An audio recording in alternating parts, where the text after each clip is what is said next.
but particularly welcome for Geoff Morrell, who is Group Head of Communications and External Affairs at BP, and as we've heard, has worked closely with Ian sitting on BP's board. Geoff, you've had a wonderful, very unusual career in many ways. You've served as Pentagon Press Secretary for the US Department of Defense. And I think particularly unusually, you've done that under two very different administrations, both with the Bush and the Obama administrations.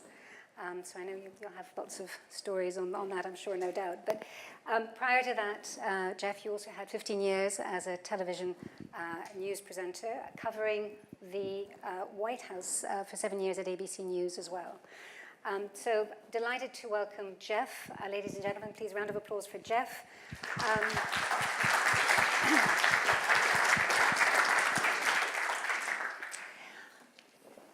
Cede my time to Ian.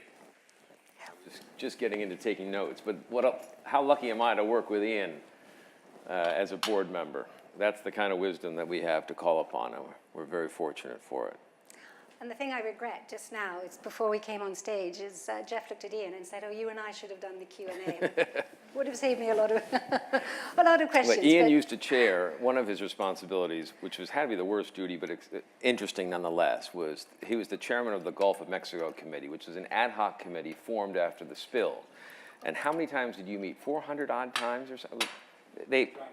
It's unbelievable how many times they met. But I got to know Ian through our work on dealing with the spill and the aftermath. And he was, as I said, a real sage guy to call upon. Well, you started with my first question, okay. Because Geoff began actually your career in the private sector with BP at the time of Deepwater Horizon. You came in literally in the eye of the storm at that time. And I just wonder if you would share perhaps with the audience here a little bit about that experience, the role of the board, but also I think particularly the exchange between those in communications with the board members and how that worked, particularly during that difficult time.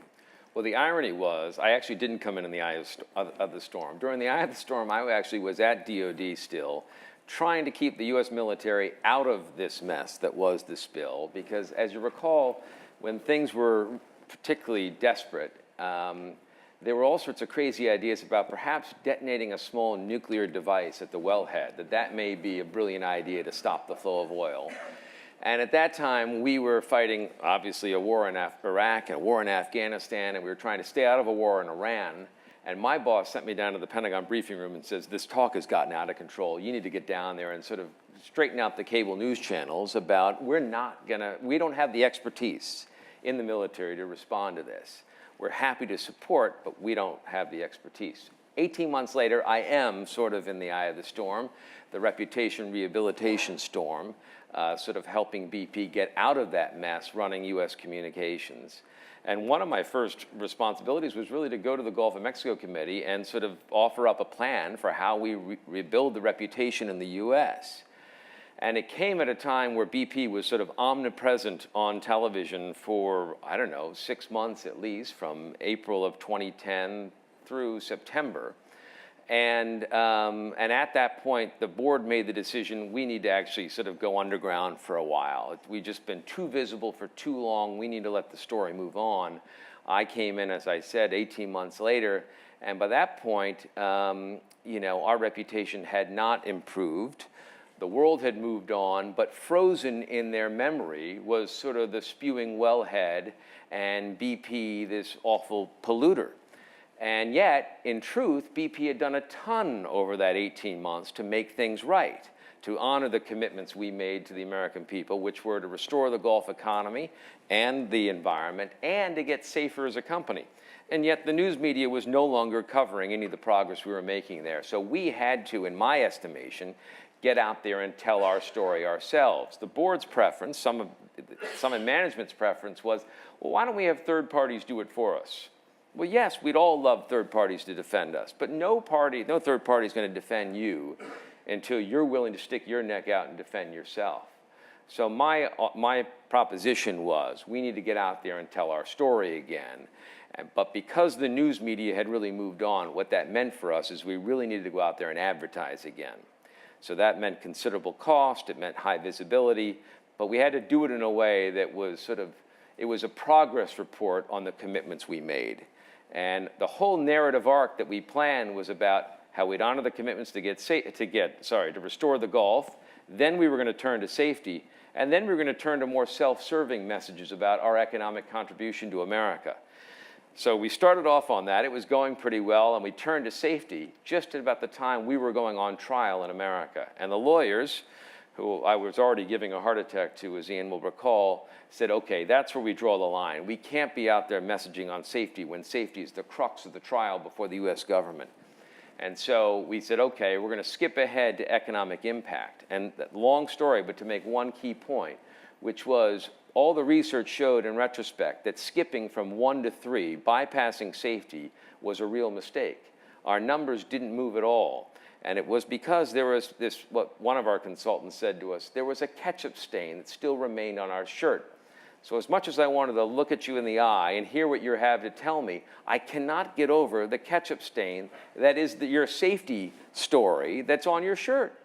So we eventually, after the trial and some additional resolutions, turned to safety. And for the last 2.5 years, we've been messaging safety aggressively in the US, and thankfully, we have now started to see a real movement in our numbers. Geoff, when you started with BP, your role was very much head of communications for BP USA, yeah, and managing the litigation battle in the US. And I believe at the time, the external affairs agenda ran separately to the corporate, or the group communication agenda. Can you talk a little bit about that global versus local perspective and how you align around that? We went through several, I think, maybe mini transformations in the wake of the spill at the corporate level, the group level, business level, but also in sort of the functional level.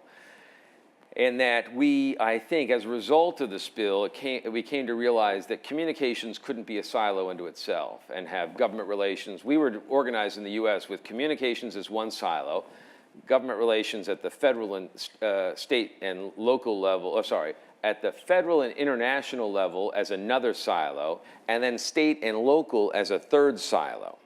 So pardon my military analogies here, but we in the communications were sort of an air force. We were sort of preparing the battlefield with advertising and other messaging, expecting the ground forces to move in, our sort of day-to-day government relations folks, and do their stakeholder engagement. But frankly, a lot of those people were so shell-shocked from the spill itself, and some of them actually had personal legal jeopardy, that they felt a great deal of reluctance to go out there and aggressively tell our story. So there was a disconnect between what we were messaging and what we were sort of doing at a stakeholder engagement level. And the company eventually saw to it to sort of combine these and create an integrated function, which I ran for a time in the US. We eventually did that at the group level too, based upon, I think, some of the successes we had in the US. We were also trying to, necessarily in the wake of the spill, we had to centralize dramatically. We were a very decentralized company. The regions sort of had a lot of autonomy. In the wake of the spill, we had to really create a much more central, functionalized organization. And that was not so much fun if you were out in the regions, because London was calling all the shots. And I remember, again, when I was at the Pentagon, if you were in Iraq or Afghanistan and the Pentagon had an 8,000-mile long screwdriver and was trying to dictate from Washington how you should be communicating in Baghdad, or, that just didn't work. And we have come to realize that we need to create sort of freedom within a frame. We need to have policies and procedures, but we need to give a lot of latitude at the regional level for all sorts of local circumstances and cultural differences and political dynamics. And so I think we found a much better balance between the strong centralized organization and the decentralized one, but we're still learning. How does this impact, so as you're changing how you address communications more holistically, if one says within BP, how do you address the engagement with your functional peers and others? So talk to me a little bit about how you deal with legal, how you deal with other heads of their function. Well, legal's an interesting one because I think when I came on board, we all spoke of legal approval for everything. And legal approval, I thought, was too constraining. And so what we tried to change it to was legal review. And that is that both my role and the role of the general counsel, we effectively serve as advisors to the chief executive, and the chief executive gets paid the big bucks to adjudicate competing advice from our respective functions. But the problem with legal approval was that the whole process of sort of getting comments and talking points approved was so protracted that you really were not influencing the debate.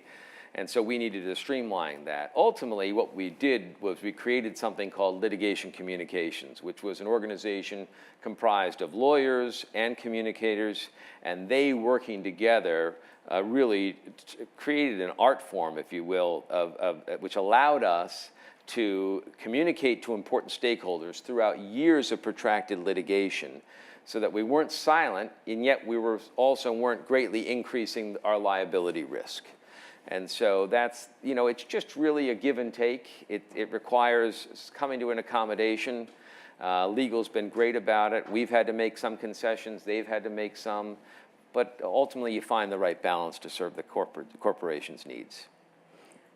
I know, again, there are going to be a lot of questions from the audience. And I know something that's important to you is the role of, well, really the engagement between an organization and society, and where that's moving. Do you want to comment a bit on that? Well, I think Ian spoke to it, quite eloquently. I mean, I just can't help but think that for years, what society, particularly investors, expected of corporations was they deliver value to shareholders. And then, of course, some years ago, companies realized they had to do more than that, and there was this whole CSR arm of the company that sort of focused on also sort of dealing with some societal issues. But it was largely a fig leaf. It's grown for some companies into a larger fig leaf.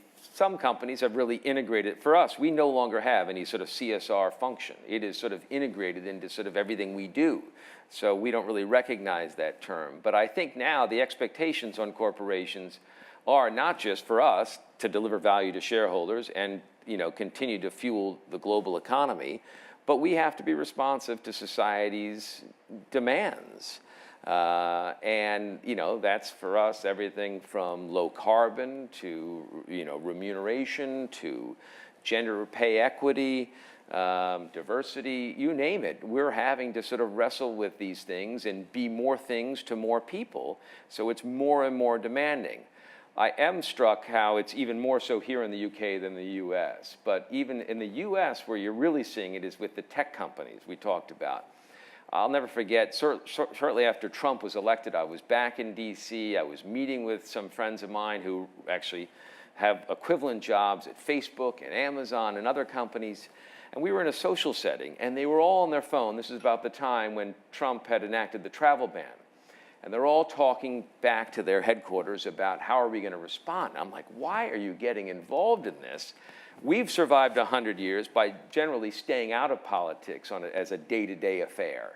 And they were really getting into it because they each had CEOs on the Trump CEO advisory committee panel or whatever, and they were making this decision, should they yank their CEOs off? Most of them did.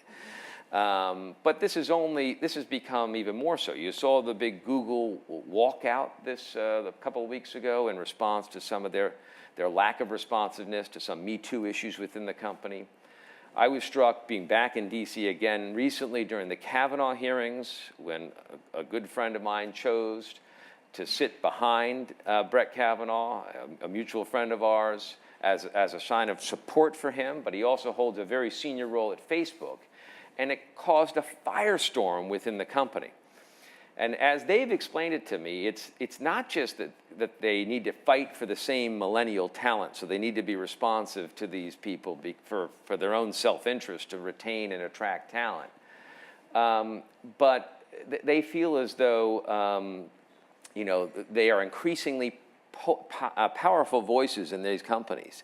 And almost to a destabilizing effect in some cases. And I'm hearing more and more talk among those people that they feel as though they need to get the balance back. They need to reset the equilibrium, that the employee voice, which the government here is trying to get more into the boardroom, then in fact the employee voice may be even a bit out of control perhaps in some of the tech companies.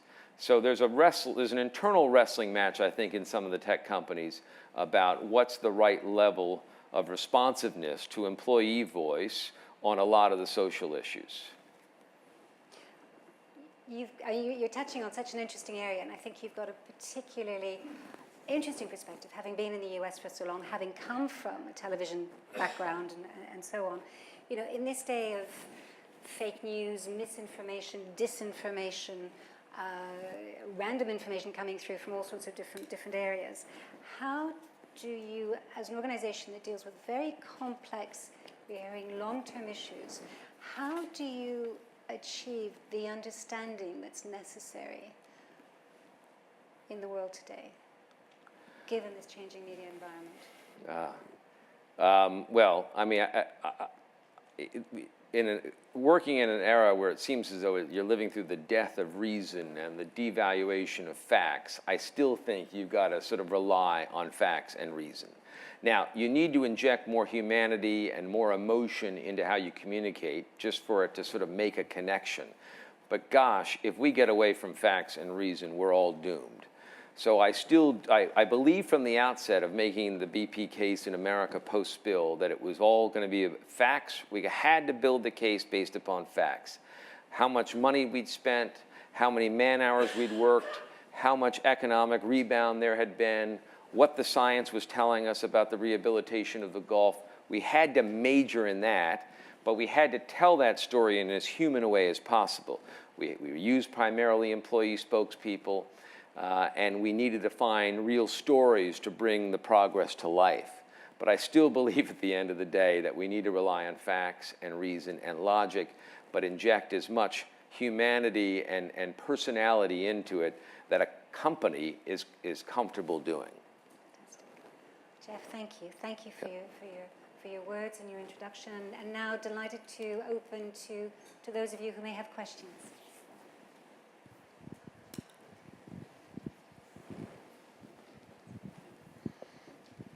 Hello there, Rod Cartwright from Tex 100. On the crisis front, I have a question on the S word, sorry, contrition and culpability. Having had discussions with the word sorry with many lawyers, including being part of the EOC after MH370 disappeared, if I had £1 for every time I'd had an argument and lost, I would not be here now. I just wondered what your view was on the word sorry and the difference between showing sorrow that something has happened versus admitting culpability that you were part of its cause. Yeah, I personally believe there's a distinction between those two things, and you should be able to take advantage of the room that there is between those two definitions.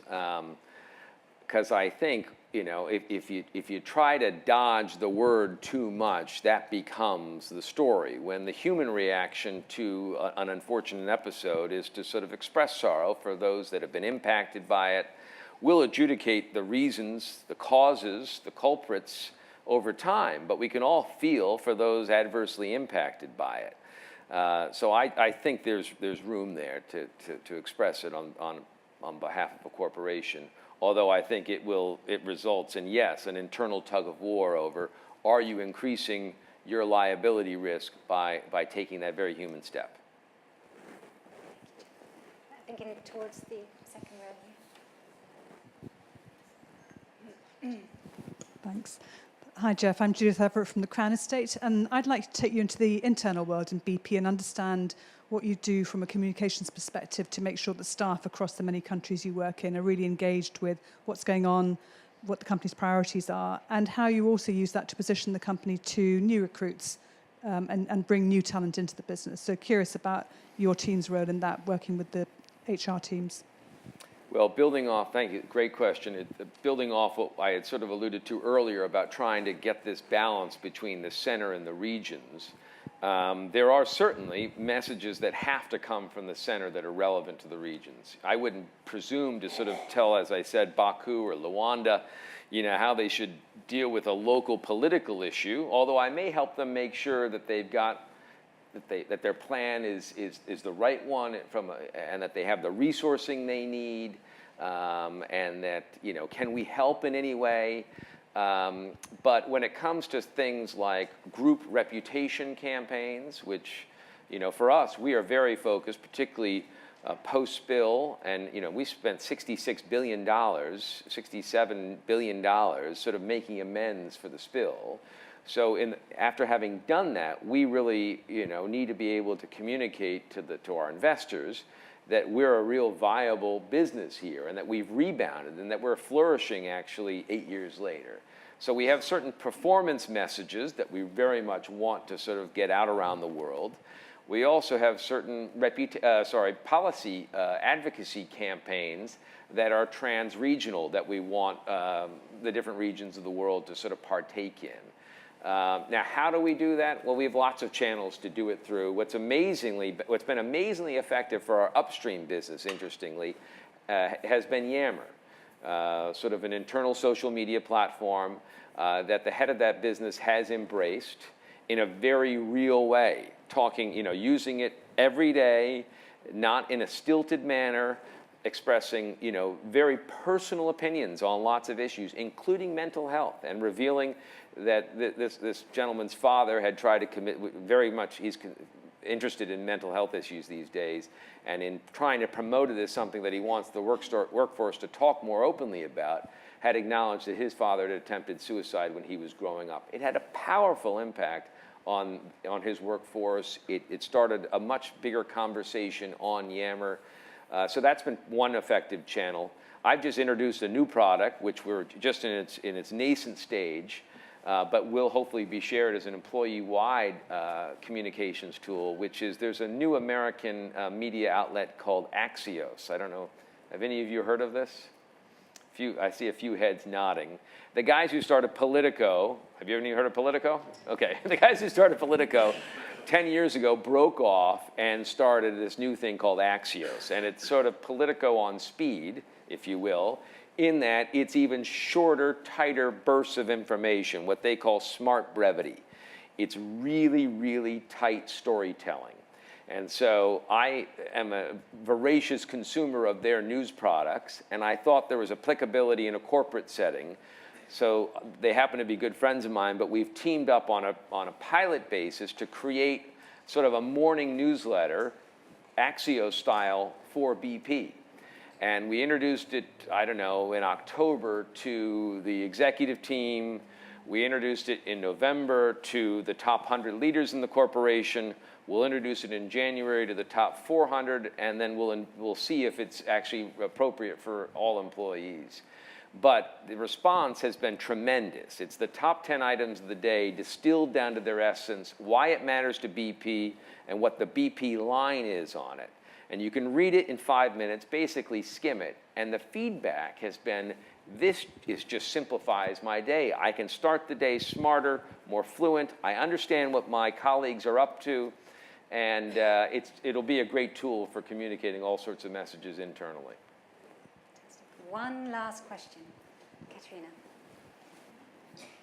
Hi, Katrina. Building on Judith's question and your answer, and also the comment that you made earlier that maybe in some of the tech companies, the voice of the employee is too loud. So from what you've described just now, how do you actually listen to the voice of the employee? Because what you've just said is sort of kind of going mostly one way, and you listen to the voice of the customer. So how do you listen to the voice of the employee and build that into what you're doing to strengthen, engagement, line of sight, etc.? Just to be clear, I think that is a debate that's happening within the tech companies. I don't think that's a debate that's happening within our company at all. I think we are looking for more and more ways to try to hear the voice of our employees, all 70,000 spread around 70-plus countries around the world. So we are searching for new and different ways, but we do it several ways. Yammer provides a great tool because it is two-way. And one of the criticisms that I've gotten of this product that we've created, this Axios product, is that it's one-way transmittal kind of communication, and that can we build in any feedback loop? And we will look at that, but we may want to sort of drive the conversation to Yammer. But we have, like every company, we have a lot of internal research and polling, and now David Pickerton, who's my colleague and my right-hand man, is a doctor, and his doctorate is in research. And so he has introduced what we now call Pulse Live, which is we don't do a yearly dip or a quarterly dip to get employee sentiment. We do it on a daily basis through asking small patches of the community a few questions each day, and we're able to get a daily tracking sense of how the businesses are feeling about certain issues. This is not, I don't want to mislead you and have you believe that all 70,000 people are we able to track on a day-to-day basis, but we are growing it and spreading it, and we will, in the not-too-distant future, be able to have that capability. And it's proven to be every bit as accurate as our annual polling has been in the past. Fantastic. Thank you for finishing on a research topic. Please, ladies and gentlemen, a round of applause. Thank you. Thank you.